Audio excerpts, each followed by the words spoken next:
Welcome to Behind the Page. Authors discuss their writing tonight. We are so excited to have Lynda Allen, Mohammad Saleem Anwar, Antwaun Gay, and Isha M Lopez with us this evening to talk about their time as writers, to talk about their books, and just give us a peek about what it means to be an author. So we're really excited that they're here today. And we're excited to have you, our audience, here as well. So these are our four authors. We're going to start by having each of our authors introduce themselves so that you can get to know them a little bit. And they're going to talk a little bit about their books. And then we're going to have some questions and answers. And I'm sure that a lot of you may have questions that will come up. Feel free to put them in the chat in Facebook as soon as they come. And then we will answer questions at the end. There's somebody moderating those questions, and we will get to your question at the end. We won't be interrupting in the middle. If you need it, there is closed captioning. Feel free to use that. I believe that Facebook has it, and I know that YouTube does. So feel free to use that if you need it. And now we're going to get started with Behind the Page. So my name is Joy O'Toole. I work at the Howell branch at the Central Rappahannock Regional Library, and I work with a lot of our local authors. And I am here to tell you a little bit about each one of our authors. These are the books that they're going to be discussing today. Flashes for a Dying Hour, The End of Another Beginning, When a Man Exhales, and Sophia and Her Bomba Drum.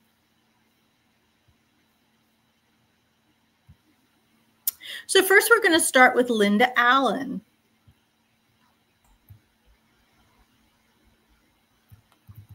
Lynda is the author of the Live Wild Mysteries, in which menopause is a superpower.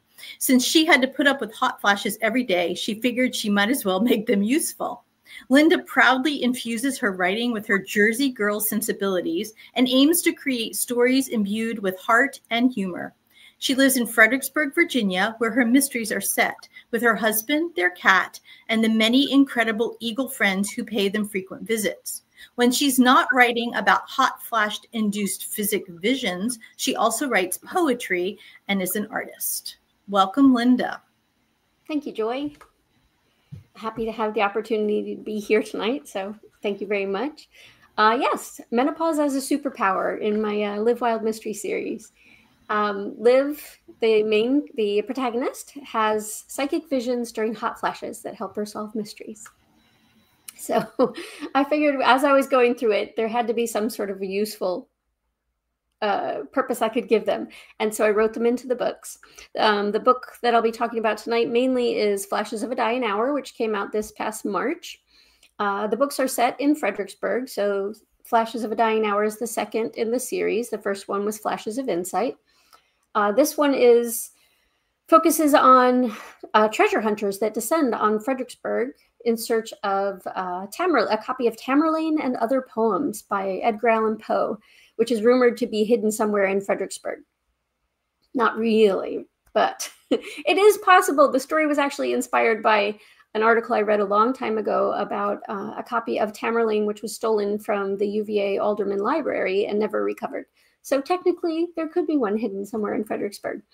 So Liv has to use her visions, which in this one she's having visions of dead bodies and kidnappings, to help in the search for Tamerlane and to save a life of a friend of her daughter's, and to try to stay one step ahead of a notorious treasure hunter named the Falcon.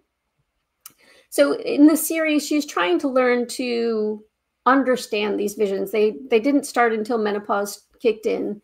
Perimenopause kicked in, and so she doesn't have any frame of reference for them. So she spends the course of the series better understanding her visions, learning how to use them.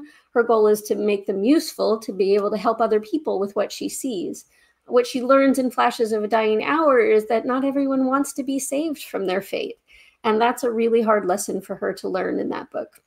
In the first book, a friend of hers, Jane, Her antique store in downtown Fredericksburg is broken into, and so Liv tries to help find the thief.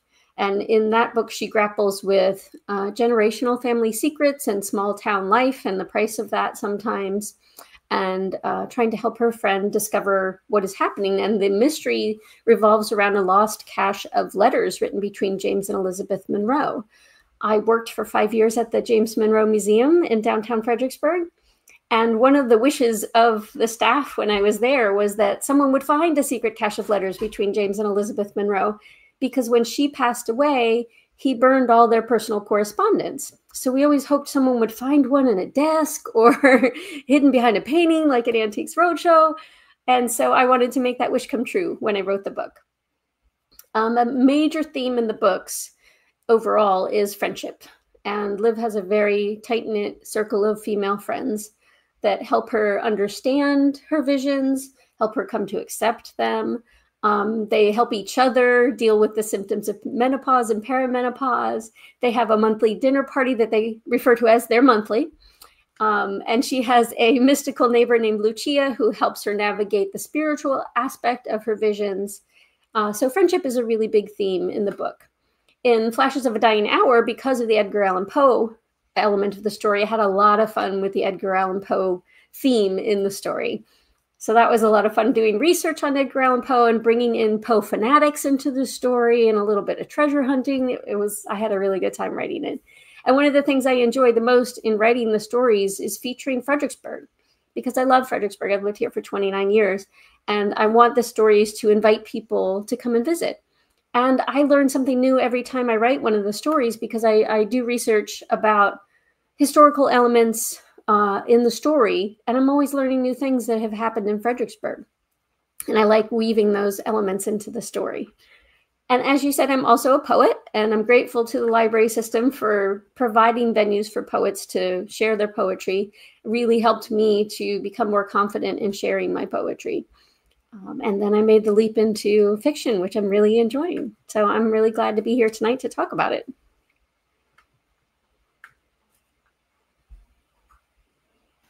Great. Thank you so much. That was wonderful.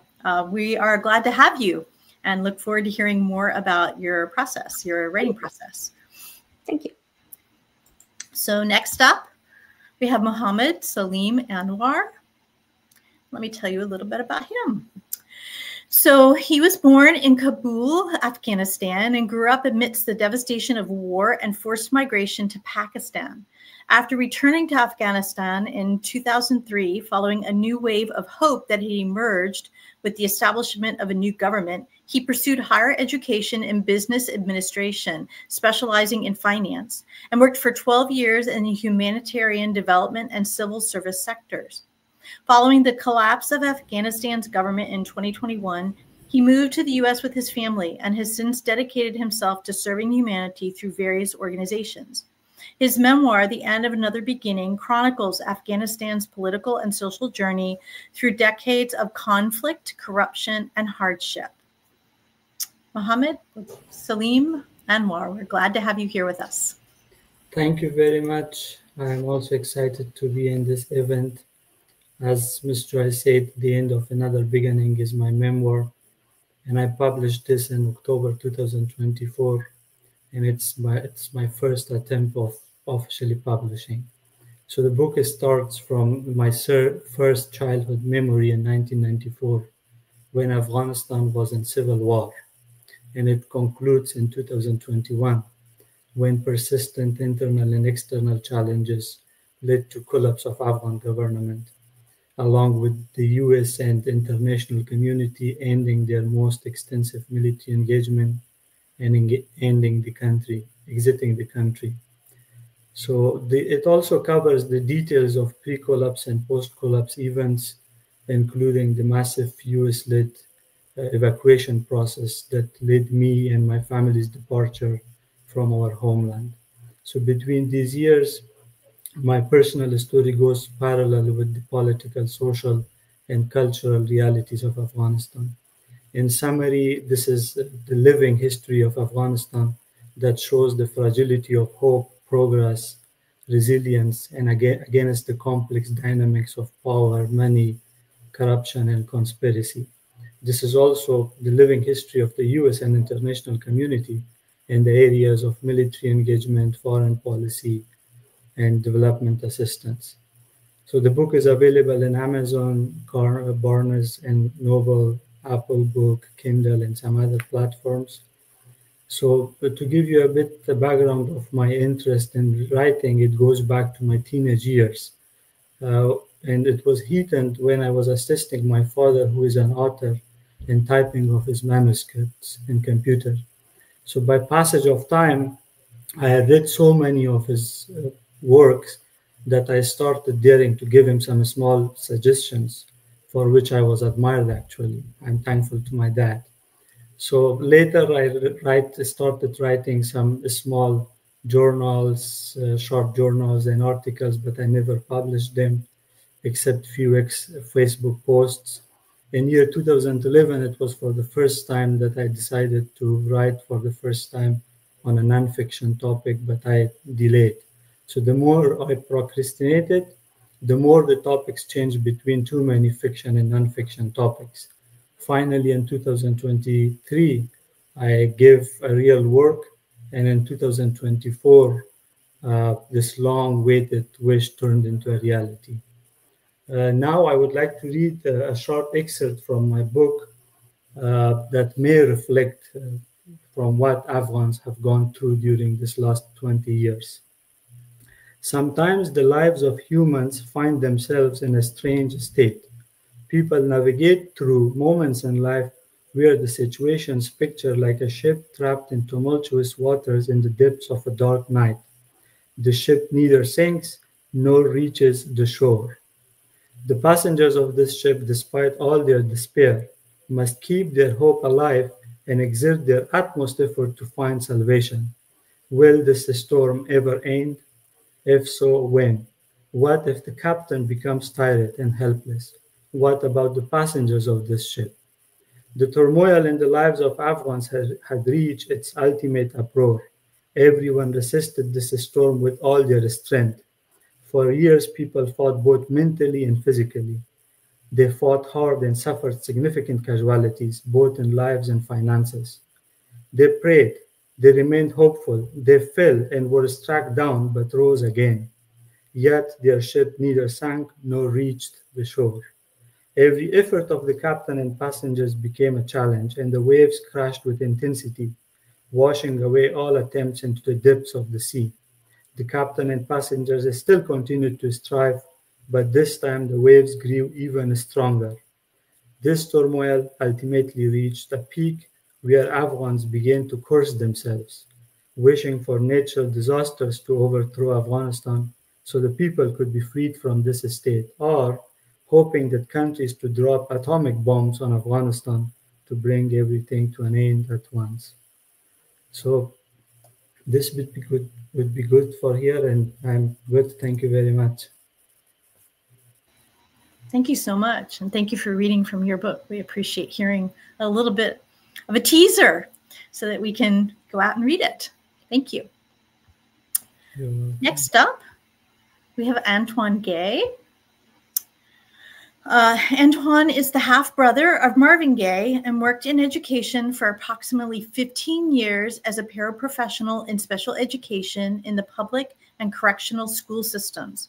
He has served in public safety for approximately 10 years as a former deputy sheriff jailer, correctional officer, probation officer, and therapeutic mentor. He's also served as a basketball coach and coordinator for many years. Currently, he's a minister and public speaker who seeks to inspire and encourage anyone from any age and background. Thank you for coming, Antwaun. Thank you for having me. It is a blessing to be here. It's been a journey, and the title of my book is, again, When a Man Exhales. It's a memoir, and it touches on many things, which, of course, it touches on. There's no story that I have as far as memoir-wise without the musical icon Marvin Gaye, who happened to be my brother. And most people who are Marvin Gaye fans and was touched by his music as well as touched in a sad, emotional way with his death. We'll learn things about Marvin that they didn't know before. They will know things about our father, who was the man who pulled the trigger, and how his life before him and my father life was. So Marvin Gaye fans are not going to be disappointed learning new things, but they're going to learn about this this young man named Antwaun, who happened to be the son of one of the gentlemen who was very famous, infamous, and then the son, the brother of the other man who was famous. And so my book goes on a journey. It touches on how family secrets can impact the child as well as others in the family. It touches on bullying. It touches on what it's like to try to find your identity as a family secret. It touches on mental health. It touches on relationships. And so all the jobs that I have done over the years, whether it be education, there's stories in there for teachers, for those who, again, who feel alone or isolated as a youth. There's stories in there for them. For those in their young adult life who are dealing with relationships, boyfriend and girlfriend, there's stories in there. I was a former basketball standout, and part of the things that I did in my journey was how the world I lived in shaped my thinking in sports. And then I used to be a battle dancer. So there's things in there concerning dancing. The two main things that I lost myself in, as far as to build myself up and to hide. It goes on into coaching. It goes into education. It goes into law enforcement. So I'm a former law enforcement officer. So there's stories within my book that touch on from a law enforcement perspective, and being a Black male, what it was like being an African-American male working as a deputy sheriff and inside of the prisons and jails. There's some trauma that happened before then, and then in the jails that readers will find out and be able to identify. In my journey concerning just being in, as far as minister, being a Christian, there are things that Christians will be able to find as far as the journey of battling between spirit and flesh, and church hurts, things that we can experience as Christians within the church that can run people away or confuse people about things that happen in the church. And so the book came out of me. I don't want to touch too much on that early, but it came out of me in the form of a will and testament, a diary expressed in the form of a movie. So there's many parts to my book, but they're very similar to my brother Marvin as far as what he did in the What's Going On album, as far as touching on themes that are pertinent to people's lives. And as we see in our society today, there's a lot of things that are going on, whether it be mental health, whether it be anxiety, whether it be fear, whether it be the dysfunction in families, the impact that relationships can have on the male, on a woman and a man. And so all of those things are bottled up within my book, as well as which satisfies the Marvin Gaye fans, but at the same time, it makes everyone know that their life is special, their life is important, and that you can overcome any trauma through the help of God. And yes, that's part of the journey of my story. When a man exhales, speaks to encourage others. Great. Thank you so much. We're so glad to have you. Last but not least, we have Isha M. Renta Lopez, and she is going to be talking a little bit about her book and what it's about. And I'm going to go ahead and do the slides. Just tell me when to go next. Thank you, and good evening, everybody. I'm so excited to be here sharing this space with these people that are so amazing, and I'm so impressed. So I was born in a big family in Puerto Rico, and I have, because growing up in the Caribbean, I had a big interest in hurricanes and meteorology was developed due to the threat of hurricanes. And there were no degrees in Puerto Rico, so I moved to Washington, D.C. And in Washington, D.C. is when I came across Puerto Rican bomba. You can go to the next slide, please. Next slide. Yep. Thank you. So as I was living in the sea, I came across Puerto Rican bomba, which reconnected me to my people, my culture, and my roots. I now balance roles between being a scientist and a mother and an educator and also a cultural worker. And in 2014, I founded Semilla Cultural, which translates to cultural seed, to preserve and share Puerto Rican bomba in our communities. I also advocate for women and Latinas in science, and also for accessible arts and culture. Next slide, please. So what is bomba? Bomba is an Afro-Puerto Rican music and dance tradition that is rooted in resistance and community. It is over 300 years old and is percussion-based with a call response singing. It involves a dynamic exchange between the dancers improvise movements, and these movements have to be interpreted simultaneously by the lead drummer. Bomba is a living tradition that is performed at community gatherings, cultural events, protests, and prestigious performing centers. Bomba is more than just art. It is a cultural expression of identity, resistance, and celebration. And through Semilla Cultural, which are based here in Fredericksburg, we disseminate bomba across DC, Maryland, and Virginia with classes, performances, and community events. And actually, we're going to start our monthly classes in the upcoming months. So next slide, please. So Sofia and her bomba drum grew out of my teaching experiences with Semilla Cultural. I noticed a big gap in children's resources about Puerto Rican bomba. I started creating class materials that slowly were evolving into this book. Around that time, I was also featured into a children's book, and the concept of developing this children's book, Sofia and her bomba drum, was a no-brainer. So as the story and the illustration process evolved, I shared with the Semilla Cultural team, and I was making them also part of the process. And just so you know, all the proceeds from Sofia and her bomba drum goes to Semilla Cultural, which is the nonprofit 501c3, to support our mission of preserving and teaching bomba. Next slide, please. So Sofia and her bomba drum is a story of joy, identity, and cultural pride. It celebrates Puerto Rican traditions through music. Sofia challenges gender stereotypes by learning to play the bomba drum, which is not very difficult from the scientific field of women's and their challenges as well. So Sofia shows perseverance and empowerment. The story introduces children to Afro-Puerto Rican bomba, its instruments, vocabulary, and one of the many rhythms that are played in bomba. It also includes sound words, songs, and it has the QR code with music and Spanish pronunciation for those that are not familiar with the Spanish words. Sofia's journey is also guided by elders, which highlights our family bonds and ancestral knowledge. I'm very proud of this product. It is a bright and engaging illustrations that were made by Antonella Camarano.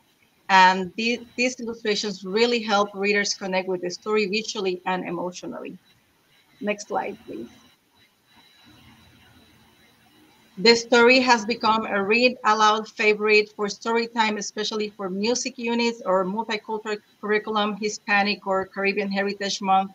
It's also perfect for classrooms, home libraries, and any space really where joy and representation matters. It is available in a full Spanish edition, and it's also an English version with Spanish words and songs.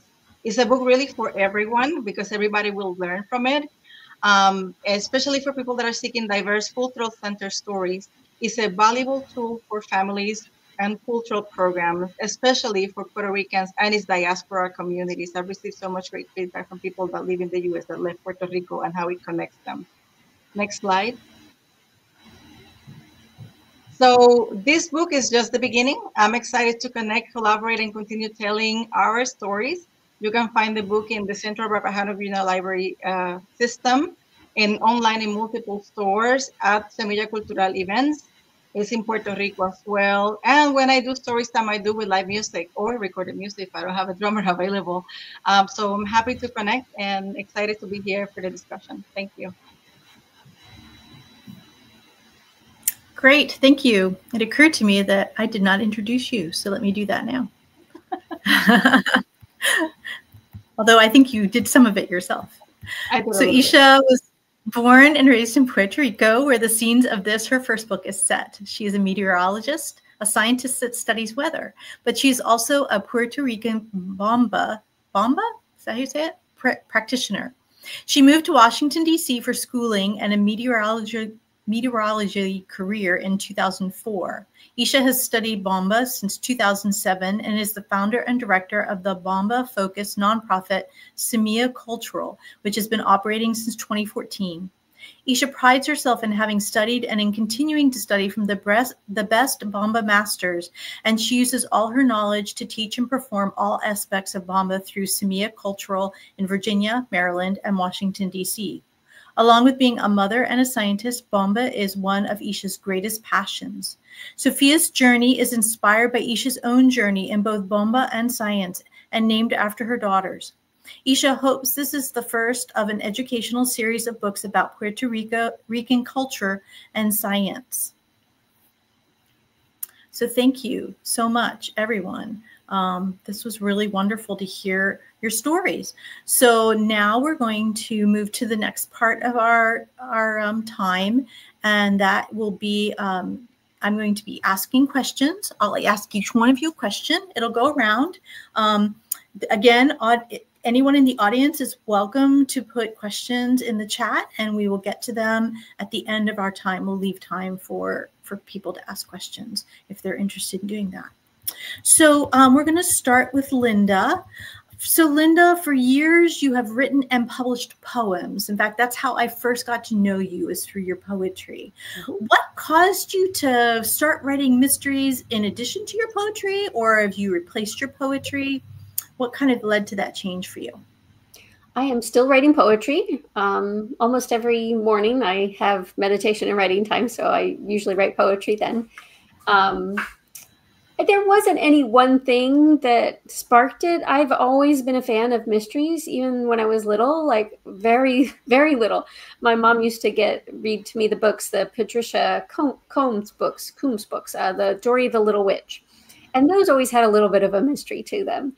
And then in my teens, I loved reading Phyllis Whitney's books, her young adult mysteries, and then mysteries as I got older too. So it's always something that I've been interested in. And I wanted to try to expand my writing capabilities. And so I thought, well, I'll make the next step too. And I had years ago written a novel that started out as a screenplay for the Project Greenlight project. And I had submitted the screenplay and it made it to the top 250 screenplays. And I got feedback that said this would make a better novel than a movie. And I was like, oh, I can do that. Which was a silly thing to think. It was very difficult to change it from a screenplay to a novel. It usually goes the other way around. So I had some practice at that. And through my degree in film and video, my master's, I had written screenplays for my classwork. So I had some background in writing fiction, but I had never written a mystery. And since that was what I really liked to read, I thought, well, I'll try this and see how it goes.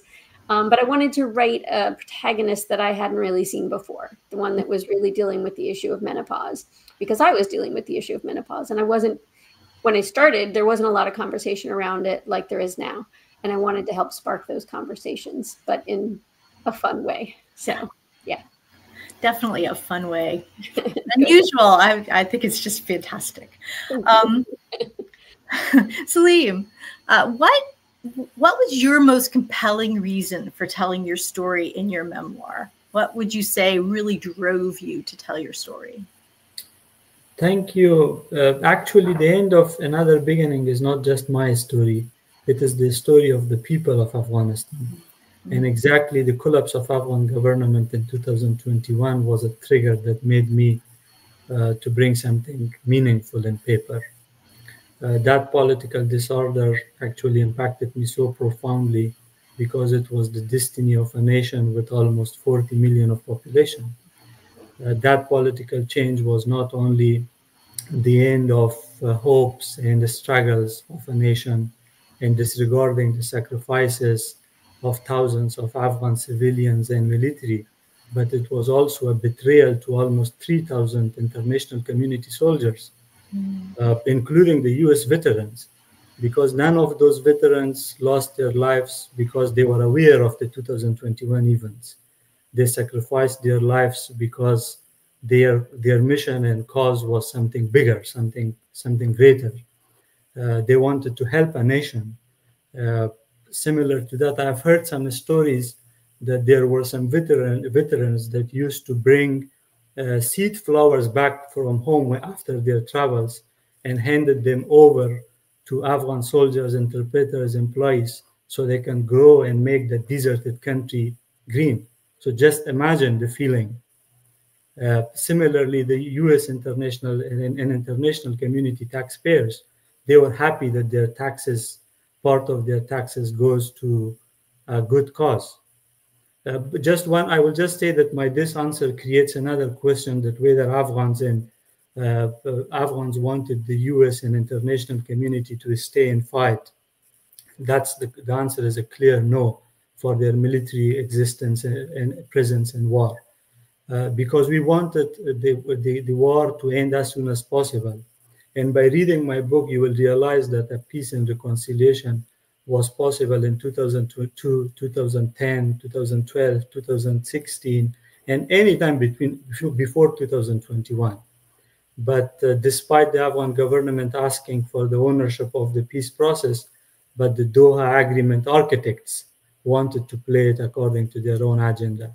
So this was that made me to write this book. Yeah, that makes sense.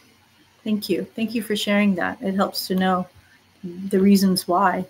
Antwaun, I'm going to ask you a similar question. Is what sparked you to write this book? What was that initial or kind of the glimmer of, I really need to write about this? What sparked me was actually a point where I thought I was dying. Naturally, throughout the years, even when I was a little boy, I always liked to write and could express myself. All my college professors said, that I had a knack for writing, but my main thing was speaking. So my gift was to speak and to talk and to teach and to inspire with my words, speaking or preaching. A point came that I thought I was dying, and I was in a very bad state where I didn't even feel like talking. I thought I was about to leave this earth. And all the things that I had learned, all the things that I had gone through, that I felt that I was supposed to speak into people's lives, or let's say to my children, my grandchildren who hadn't yet been born yet, to people, whether they were in church or unchurched, black, white, brown, or whatever, was about to leave with me. And so I started writing. And again, it was in the form of a will, almost coming out of a diary, to leave with friends, family, those who I've never met, to let them know, to warn them, to inspire them, and to encourage them at the same time, from the perspective of a young Black male who was a Christian, trying to find his way in this world. And so, but that's what sparked me. I thought I was about to leave this earth, and I picked up a pen and started writing. Wow. Yeah, I can see that would be a very powerful motivator for sure. Wow. Sounds everybody's has some really great motivations too. This is wonderful. Thank you. Isha, tell us more about you've told us a little bit about your reason for choosing to write about Sophia, but tell us more. What kind of gave you that first initial idea? Oh, this would make a great children's book. So I think there were several things that happened around the same time, and they all converged. And so one, I was approached by the author Laura Gale around 2021. She's a children's book author because she wanted to do a book about diverse scientists. And she asked me, hey, can you work with me to appear in my book? And I was like, I was so mind blown by the approach, because I was like, wow, what a great way to inspire children to be scientists. That is so cool. So that was kind of like one thing that happened. On the other side, I had a friend who was starting like a book writing course, and she was like, hey, Isha, can you come to my course and take my beta class so that you can give me feedback? This was during the pandemic. I'm at home doing nothing. So I was like, sure, I'll join your class and I'll learn something too. And in the back of my head, I always had the curiosity of writing a book. But then in the slides, I had a picture of me sitting in a drum. It was a black and white picture. And I posted that picture on social media. And my friend commented, just a girl and her drum. And that comment just blew a light bulb on my head. And I was like, oh, I have to write a book about a girl that drums, because it is what happens in science. It is what I've seen. I was the only woman scientist in an office for about 3 years. And I know what it is to be the only one. And then also in the bomba community, like in musical communities, women tend to be less, in the bomba community, women would not be allowed to drum. So I was, that whole thing just came together around the same time. And I just decided to write the book, and I wrote the book. I remember the comment came around November of 2021.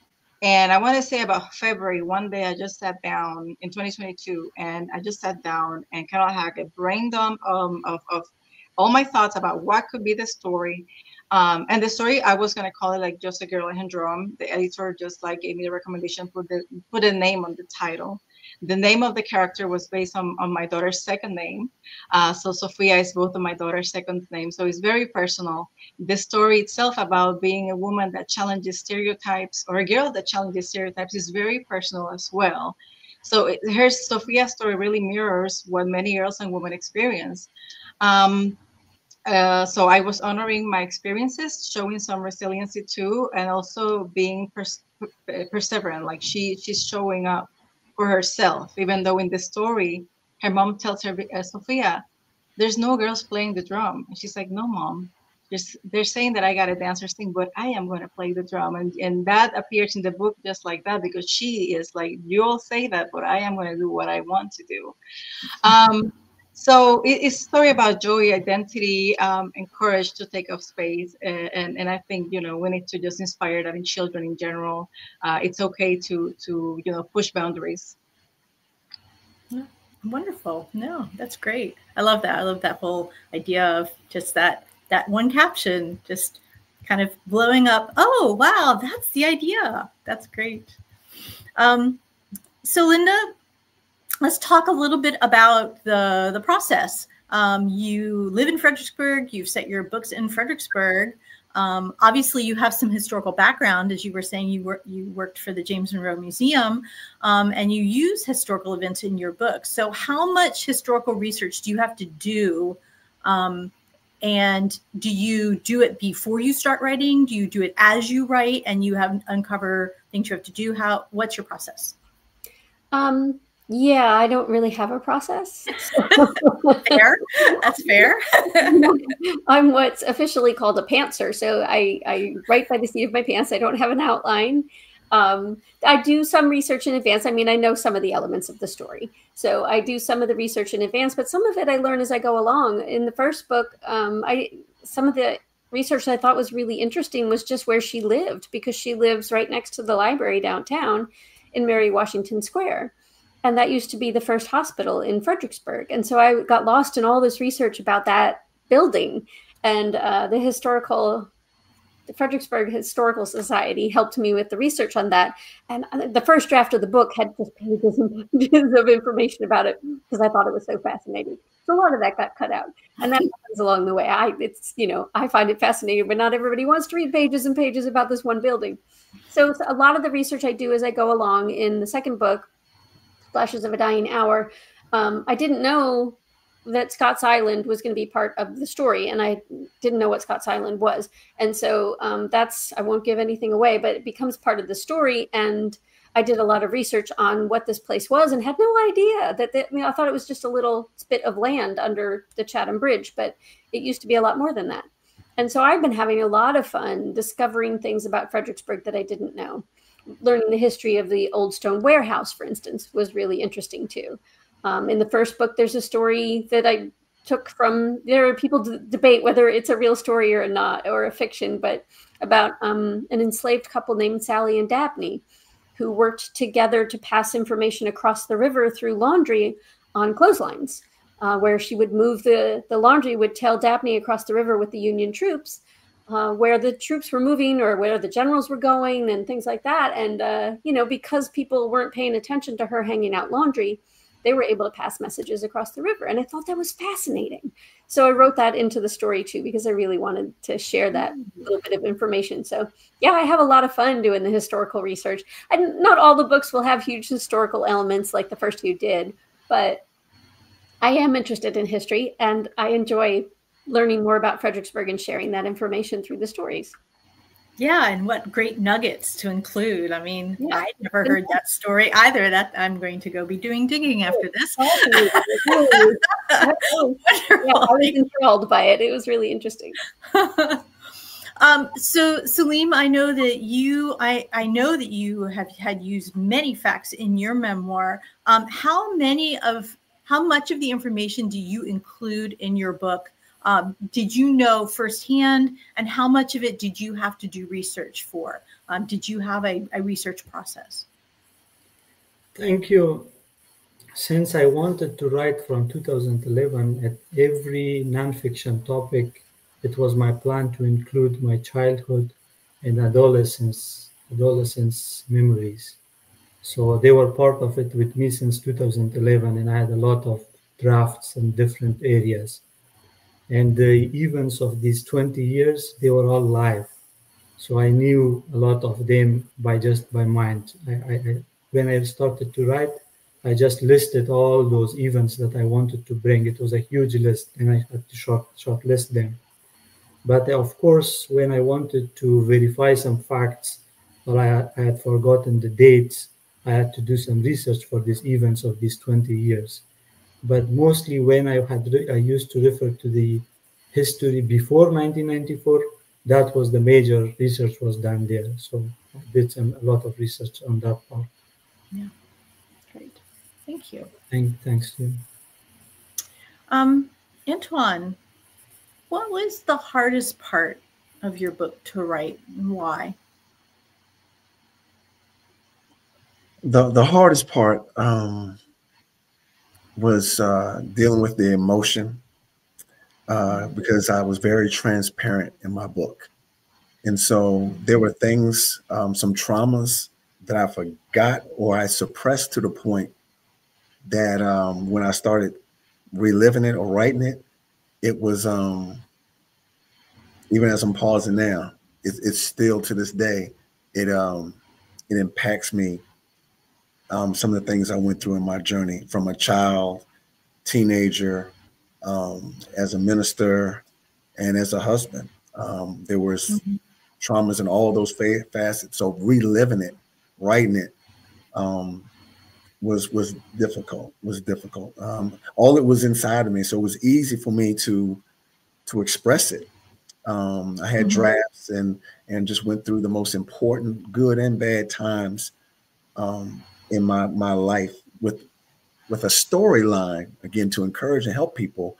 But again, reliving those things was hard. It was helpful, but it was also hard. So if somebody is writing a memoir and running up against those things, what would be your advice to them on how to handle it?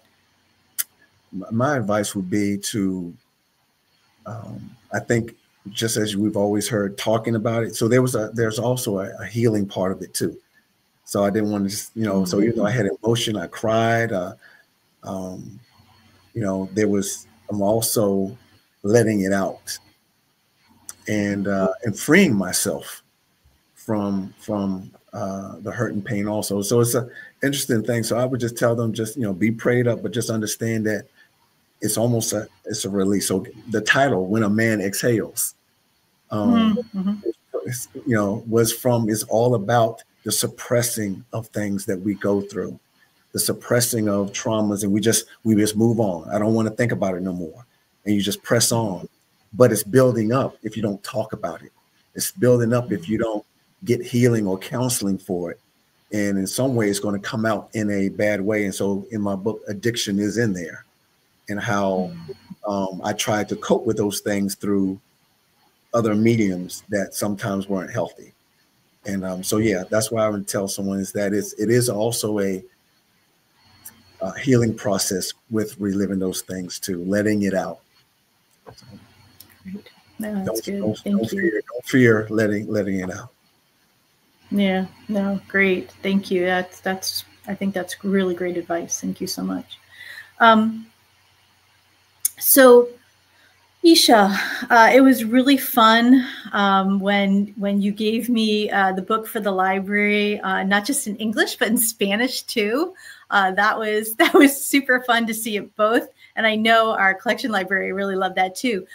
Do you plan, when you write, because I know you'd said that you were interested in writing something in future books.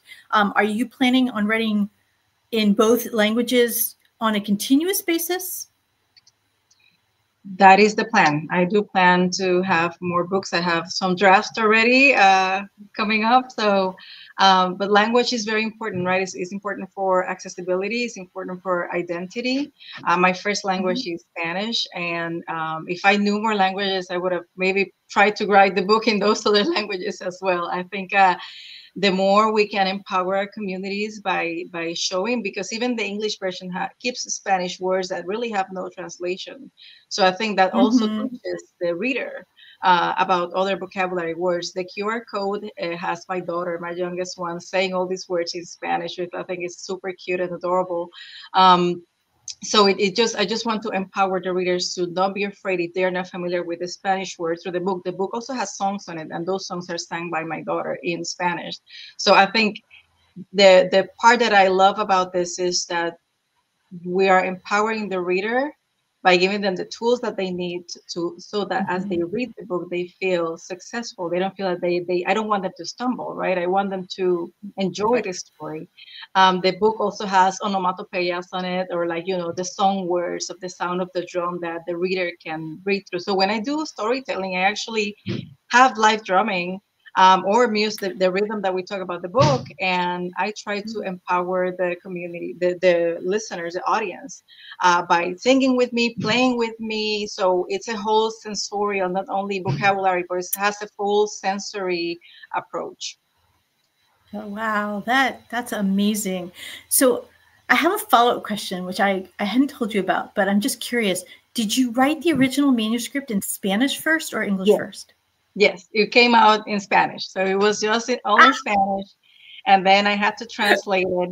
I had several editors because I was with my insecurity, even though I've been living in the United States for more than 20 years, I still have I'm very perfectionist, and I want to make sure that it comes out good and the reader enjoys it.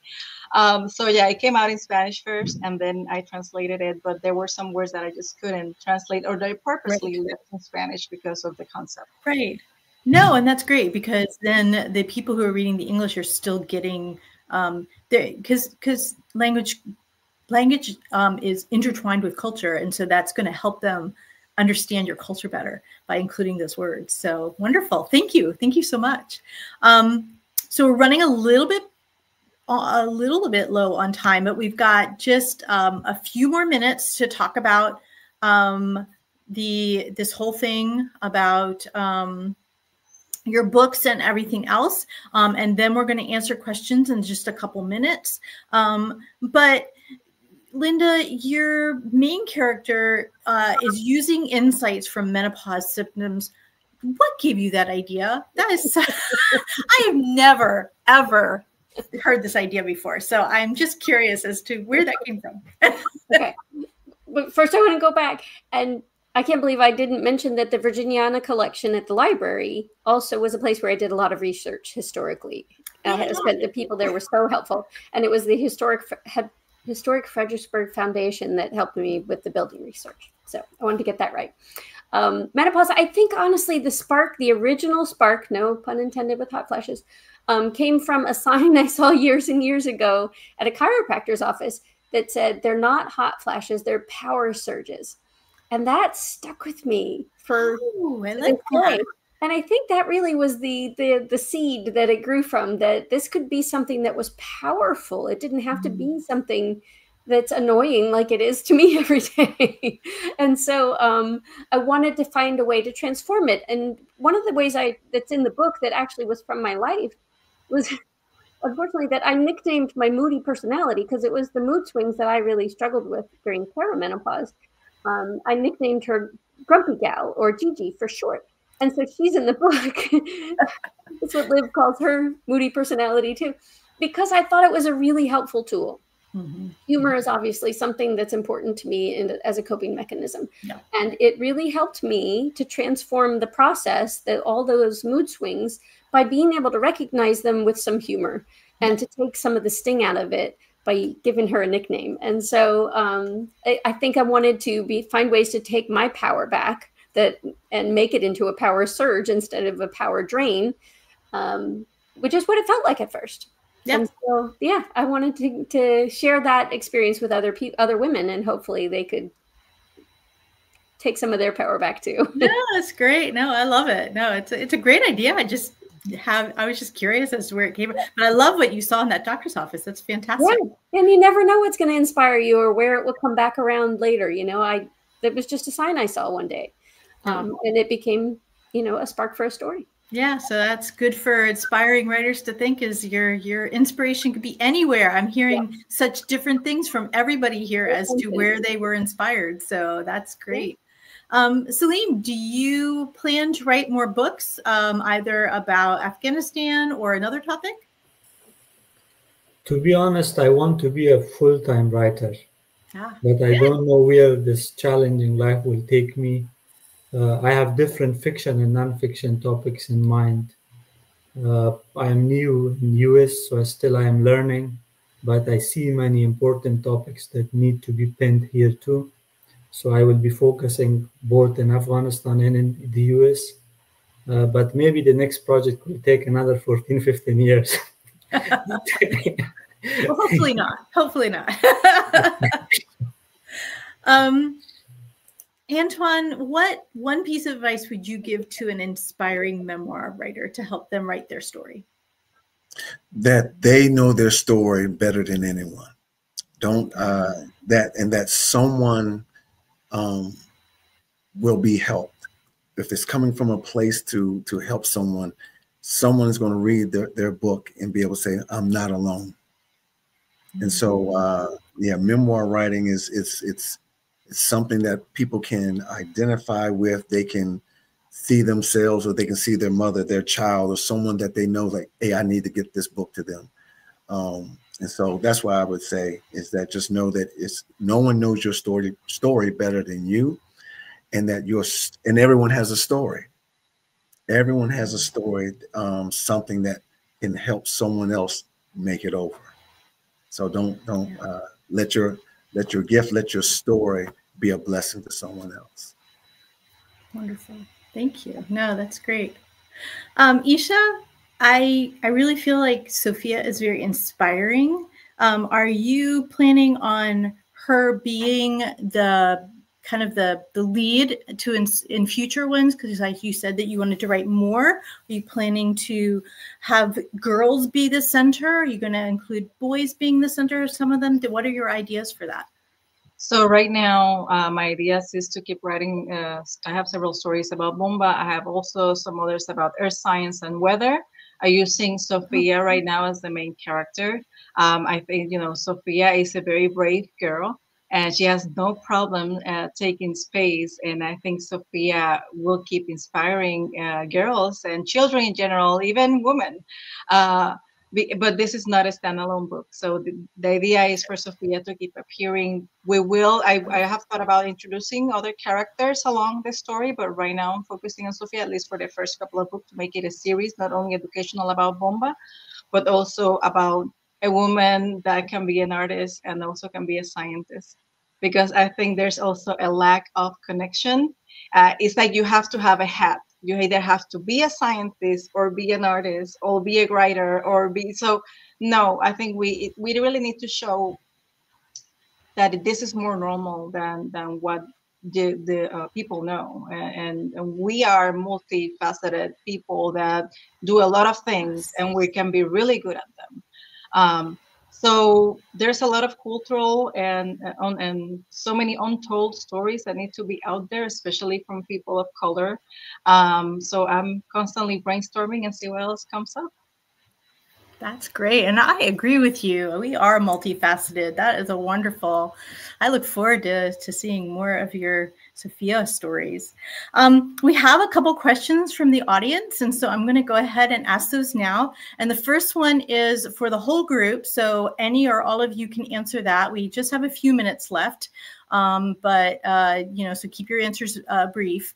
But the question was, it said, well, first he said, or she, I'm not sure, this is a diverse and beautiful group of authors, which is appreciated. My question of this group is, what, if any, advice would you give to aspiring authors from underrepresented portions of society? I will speak real quick. Please, in this day and age that we're living in, tell your story. Unfortunately, there's a lot of things right now when it comes to people of color that is being either disregarded, done away with, and generations to come need to know the truth, and they need to know the story. They need to know, as my sister said so eloquently earlier, that all the things that persons of color are able to do, multifaceted, gifted, talented. And again, if it wasn't for the stories that I've heard of people during the civil rights era or even during slavery, I wouldn't know the contributions that was done to help build this nation and to allow me to know that, yeah, I am capable of doing great things. So yeah, that would be my words. And I would briefly say, sorry, that just start writing. The first step is very difficult. It needs a lot of courage. And when you do not have experience, and you are writing something, especially memoirs. So for me, people was like the ones which I shared. This is that I'm going to write my memoir. From their expression, I was just knowing that they were thinking, you are not a politician. You are not a businessman. So what memoir you will be writing in 33 years of your own? But I had a story, I had the living history of Afghanistan and US. So I did it. Yeah, that's great. And another very quick, start with an outline. Start doing an outline of what you want to write about, and then start elongating from the outline to sentences, and then you'll have a story organized into chapters. So I'll just leave it at that. Very good. No, that's great. The other question we have is for Saleem, and the person wanted to know what was the most difficult and hardest part of your journey during writing your book. Thank you very much. For me, the most difficult was connecting my personal story with the political and social facts, even historical facts. Like I wanted my story to go parallel to those events. So sometimes I had to do a lot of thinking and changing a lot of papers to connect those events with my story, so that the reader gets information from the past, goes live, and also knows about me. So this was the worst part, where I gave a lot of time and energy. That's great. We had a final comment that said that this person who's been watching has drawn strength from each of you and given them a most meaningful hour, and said, Saleem, I'm a veteran of the war in your homeland, and your story is healing for me. So that's wonderful. Our time is pretty much up. I'm going to give you each 5 seconds to tell me one book you're reading right now.